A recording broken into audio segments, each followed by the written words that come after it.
Igreja primitiva versus igreja moderna. Vamos recalcular a rota? Nós devemos olhar para o que viveu a primeira igreja, e a Bíblia nos registra isso, e como a igreja primitiva funcionava, e por que o mundo foi impactado pela fé desses primeiros crentes. A igreja atual deve olhar para a primeira igreja e para os primeiros cristãos.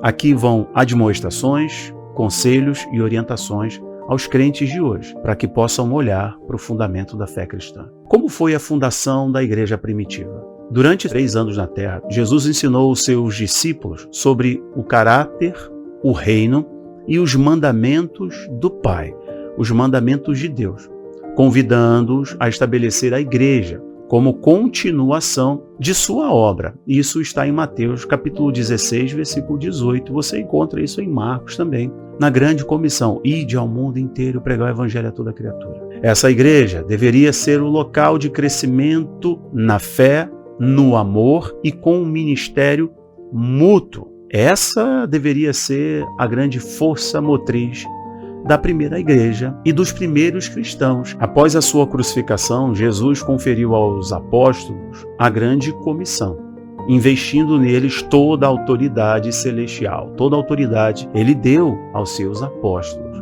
Mateus capítulo 28, versículo 18 até o versículo 20. Jesus instruiu seus discípulos a ir por todo o mundo e fazer discípulos de todas as nações, batizando-os em nome do Pai, do Filho e do Espírito Santo, e ensinando-os a obedecer os seus mandamentos. Jesus delineou um plano para utilizar sua igreja na realização dessa missão crucial e extremamente importante. Eu vou destacar 5 qualidades da igreja primitiva que devem fazer a gente refletir hoje. Primeiro, devoção aos mandamentos do Senhor.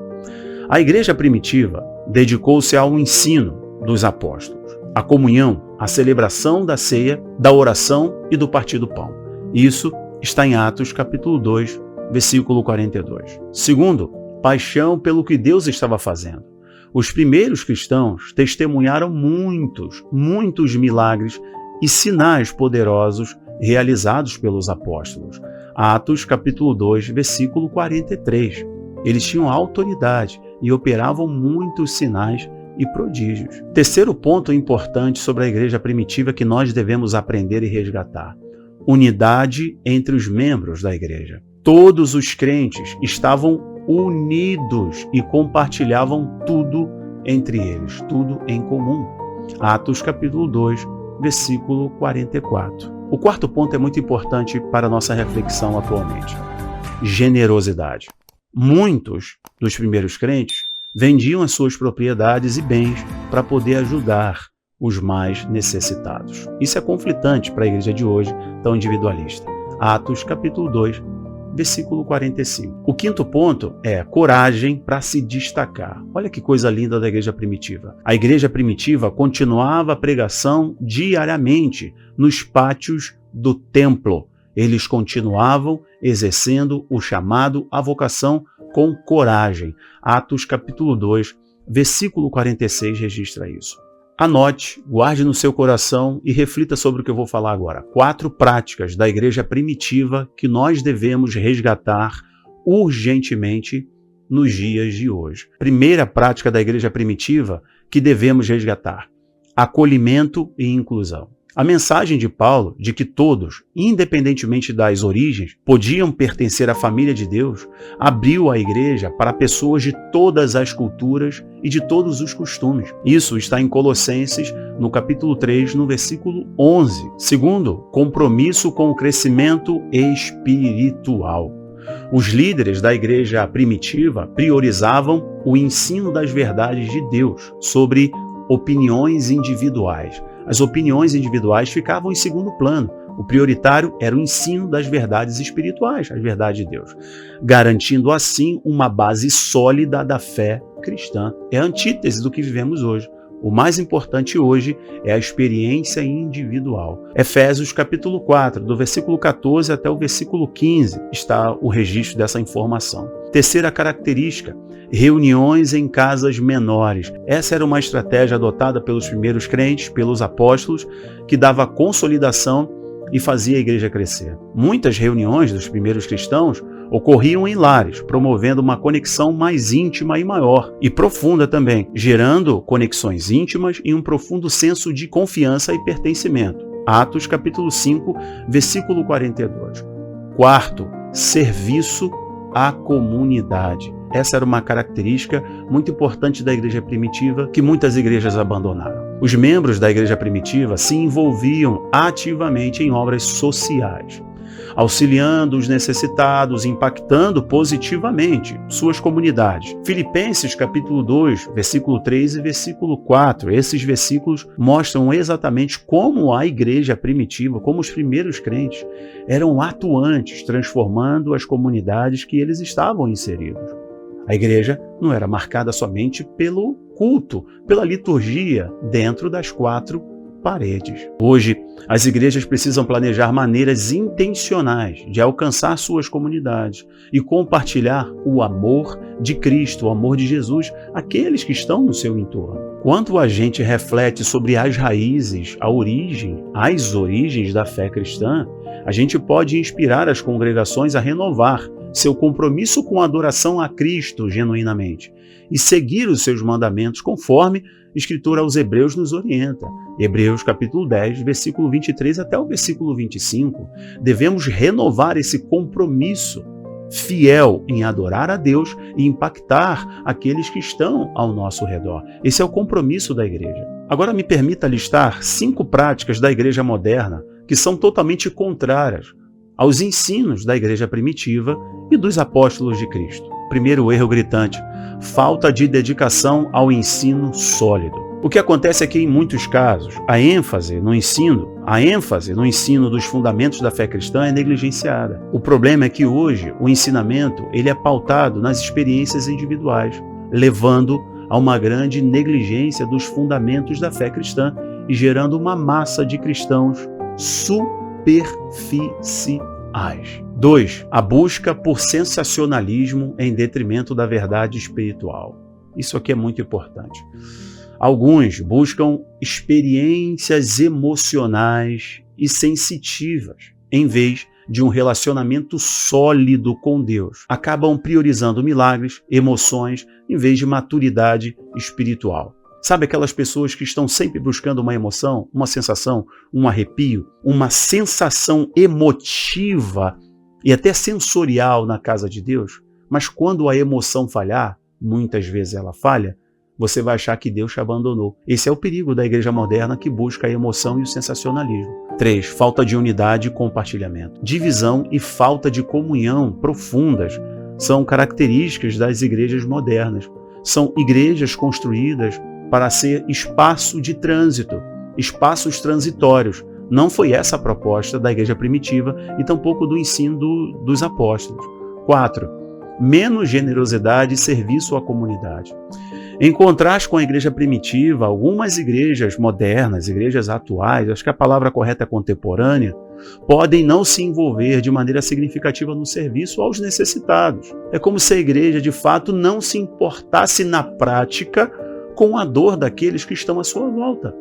O grande compromisso da igreja fosse uma liturgia, uma experiência, um culto agradável, com uma boa música, uma boa luz. 5º erro: enfoque no entretenimento em vez de adoração significativa. Algumas igrejas atuais podem priorizar o entretenimento em seus cultos, perdendo de vista a adoração profunda e a identificação espiritual. As grandes revelações são entregues na intimidade. Enquanto a igreja moderna prioriza o entretenimento, ela perde a intimidade logo a revelação. A igreja genuína é comparada a um relacionamento íntimo com Cristo, portanto, a noiva de Cristo. E quais são as 5 características da igreja nas bodas do Cordeiro, comparadas às igrejas em suas práticas de hoje?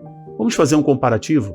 A noiva que vai participar das bodas do Cordeiro com as práticas atuais da igreja para recalcularmos a rota. A Bíblia descreve a igreja como a noiva de Cristo, que no futuro vai participar das bodas do Cordeiro. Essa imagem evoca a relação íntima e especial entre Jesus e seu povo. E é por isso que nós vamos explorar 5 características dessa noiva de Jesus e comparar essas características às práticas cristãs atuais, contemporâneas, para ver se a rota está correta ou a gente tem que atualizar o Waze. Como deve ser a noiva que vai participar das bodas do Cordeiro?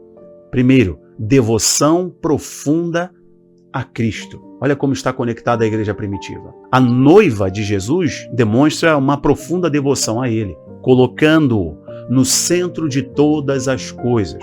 Sua paixão por Cristo é evidente e seu compromisso é inabalável. Amar o Senhor sobre todas as coisas e segui-lo são principais aspectos da vida cristã, da vida dessa noiva que se prepara para se encontrar com o seu noivo. Isso está fundamentado em Filipenses capítulo 3, do versículo 8. Sim, deveras considero tudo como perda, por causa da sublimidade do conhecimento de Cristo Jesus, meu Senhor.